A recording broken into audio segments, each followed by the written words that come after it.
पर बात करने के लिए बजरंग दल और विश्व हिंदू परिषद के लोग हैं और इसमें अभी हम बात करते हैं। ये बताइए भैया कि एलडीए इतनी बड़ी संस्था और हर दिन सील का बोर्ड हर जगह लगा रहता है, हर गली में होगा, आप घूमेंगे, लेकिन फिर कैसे वही बिल्डिंग दोबारा बन जाती है?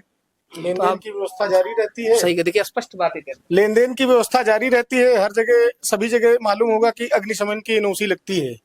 एनओसी में ये लोग जाते आते कहीं नहीं, आप समझ रहे हैं, सब 2000, 10,000, 5,000 जैसे आने की बात अगर आप कर रहे हैं तो आप देखेंगे, थोड़ा सा मोरंग अपने घर के सामने गिराइए, बालू गिराइए और देखिए एलडीए का अधिकारी आकर के सबसे पहले पैसे लेगा। हाँ, तो उसका या आपके घर पे लिख देगा सील। उसने तय कर रखा है कि कहाँ हमें कमाई होगी उसी काम को करना है, सिर्फ कमाई जहाँ है उसी को करना है। तो अभी इसी बिल्डिंग में मानक विहीन सारे कार्य है, सबको पता है, लेकिन वो कैसे चल रहे हैं? लेन देन पे चल रहे हैं।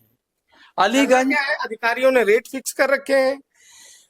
प्यादा बना है वो कर्मचारी जिसका तुरंत कोई घटना हुई, सी ग्रुप डी ग्रुप तुरंत तत्काल जो है बर्खास्त कर दिया, बैठा दिया, हटा दिया।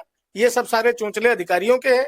आज तक किसी प्रकरण पे, किसी अधिकारी पे कोई कार्रवाई हुई हो आप बताइए? अधिकारी पे नहीं होती। लखनऊ का अगर मुखर्जी नगर कहें, अगर अलीगंज एरिया को, तो कुछ गलत नहीं होगा।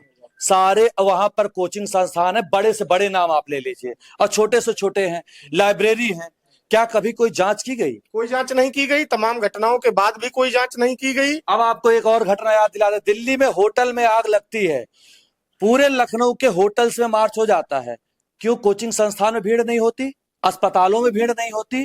ये सब संस्थान क्यों नहीं? क्या दूरदर्शिता की कमी है? क्या खूब मार्च हुए, उससे खूब कमाई भी की, इसीलिए वो मार्च भी हुए। जो आप कह रहे हैं कि मार्च हुए, वो कमाई के लिए मार्च हुए। मार्च पूरे हुए, कमाई हो गई। जैसे क्लोजिंग होती मार्च, जैसे आपने कहा, तो उनका क्लोजिंग का विषय पूरा हो गया और कार्रवाई उनकी खत्म हो गई। फिर जब वो घटना का इंतजार करते हैं कि अब नई अगली घटना होगी तो अगले विभाग को टारगेट करेंगे। जैसे आपने कहा व्यवसाय, तमाम सारे व्यवसायिक भवन है, एलडीए किस तरह परमिशन देता है, किस तरह नक्शे पास करता है, यहाँ किसी से कुछ छुपा हुआ नहीं है। वहां एक यूनिट लगी हुई है लेन देन के लिए, अधिकारियों तक पहुंचेगा। उनका कार्रवाई का भी तय है कि हाँ भाई, बलि का बकरा किसको बनना है। अब लेकिन अब ये तो एलडीए तक हो गया, केवल एक विभाग वहां सीमित नहीं है। अगर आप जाकर देखिए, आप सबसे पहले वहां जाएंगे, देखेंगे राख राख हो पड़ी है। राख क्यों हुई है? 40 किलोवाट तक का कंजम्पशन आ रहा है, 24 किलोवाट 20 किलोवाट का कनेक्शन लेकर के।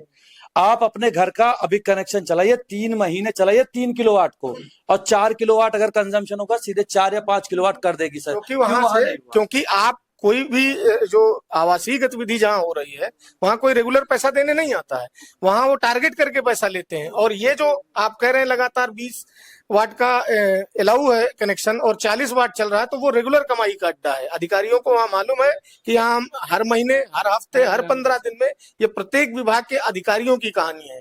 आप ऐसे बड़े विभागों में जिनकी हम चर्चा कर रहे हैं, जैसे शिक्षा विभाग है, वो भी जानता है कि एक 20 बाई 40 के हॉल में 100-200 बच्चे बैठा देना और उसमें कोई वो ना होना, ये भी शिक्षा विभाग के अधिकारियों का काम है। लेकिन वहां भी एनओसी के नाम पे सिर्फ पैसा ले लेना और रेगुलर कमाई का अड्डा। शिक्षा विभाग में अगर देखें तो मुखर्जी नगर में अभी आग कुछ दिन पहले लगी थी, बेसमेंट में बच्चे मर गए, एक जगह पानी में डूब करके मर गए।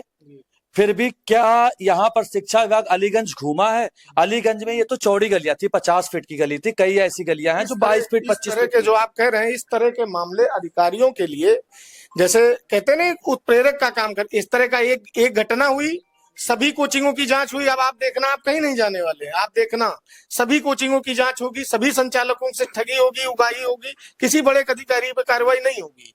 अधिकारी, सब कुछ व्यवस्था ठीक होने के बाद अधिकारी किस प्रकार से नेता को कन्विंस करते हैं। माननीय मुख्यमंत्री जी ने इस पे जो संज्ञान लिया है वो काबिले तारीफ है। लेकिन वही अधिकारी, प्रत्येक व्यक्ति प्रत्यक्ष रूप से हर जगह नहीं उपस्थित हो सकता। वही अधिकारी तरह तरह की बातों से, अपने उल्टे सीधे काम से सब सही बता के कन्विंस करते हैं और बताते हैं कि साहब सब सही है। इस तरह की घटना होती है तो ये बताएंगे साहब हमने फला को सस्पेंड कर दिया। फला है कौन? सीओडी ग्रुप का व्यक्ति, स्वयं सस्पेंड हुआ, जेईई सस्पेंड हुआ है। और उसका भी अब सस्पेंड हम जानते हैं। यहाँ हम आपको बता दें कि थानों में किस तरह कार्रवाई होती है। भला थाने से सस्पेंड होके गया किसी घटनाक्रम पे, और आपको मालूम नहीं है 15 किलोमीटर दूर थाने पे वो फिर से तैनात है।